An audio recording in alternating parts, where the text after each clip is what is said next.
सकाळ 6:30 जी जहा कामरे बाहरु थांती एपटे सबुदिन परी मांक सह स्कूटी पछरे बसी मन खुशी रे स्कूल जाउथाए कुनी झियो।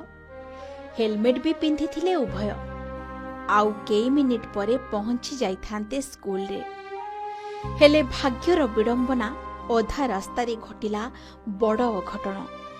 निमिषक भितरे सुना संसार को चुना करिदेला द्रुतगामी ट्रक। झियो को स्कूल नहीं जिबा बेले घटिला भयंकर दुर्घटना। आउ दुर्घटना रे मार प्राणवायु उड़ीगला। कुनी झियर अवस्था अति गुरुतर। जहा खबर मिली तालचेर देउलबेड़ा स्थित एक घरोई स्कूल रे झियो को छाड़ी जिबा समय रे ग्रीन ग्रास स्टाडियम ठारे पछपटु आसुथिबा एक ट्रक स्कूटी उपरे चढ़ी जाइथिला।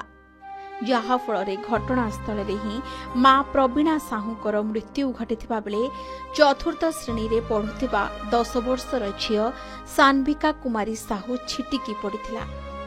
सान्विकार गोड़े गभीर क्षत पहुंचीथिबा बेले गुरुतर अवस्था झियोटी को निकटस्थ उपखंड चिकित्सालय रे भर्ती करा जाइथिला। अवस्था अति संकटापन्न हेबारु सेठारु प्रथमे जिला मुख्य चिकित्सालय और परे भुवनेश्वर को स्थानांतर करा जाइछि। मृत महिला प्रवीणांक स्वामी जणे लोको पायलट। एमानंक घर बरमपुर अंचल रे होइथिबा बेले तालचेर रे एमाने भड़ा रे रहुथिले। स्वामी स्त्री दुई झियों को नहीं बेस हस खुशी रे चलुथिला परिवार। हेले स्वामी सह 2.5 वर्षर सान झियो को छाड़ी प्रवीणा बड़ झियो को स्कूल छाड़िबा को जिबा बेले अधा बाटरे अनेई बसिथिला मृत्यु। एपटे दुर्घटना घटाइबा परे घटनास्थल ट्रक चालक फेरार हो जाइथिबा खबर मिलिछि। दुर्घटना घटाइथिबा ट्रकटी एमसीएल रो।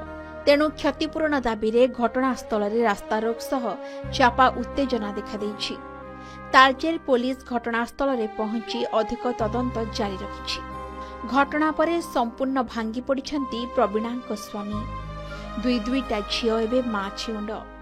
बेपरुआ गाड़ी चालना पाई घटिगला एते बड़ अघटन जहा जेते क्षतिपूरण देले भी केबे भरण हेबो नाही। तालचेर अनिल कुमार सामल का रिपोर्ट के न्यूज ओडिशा।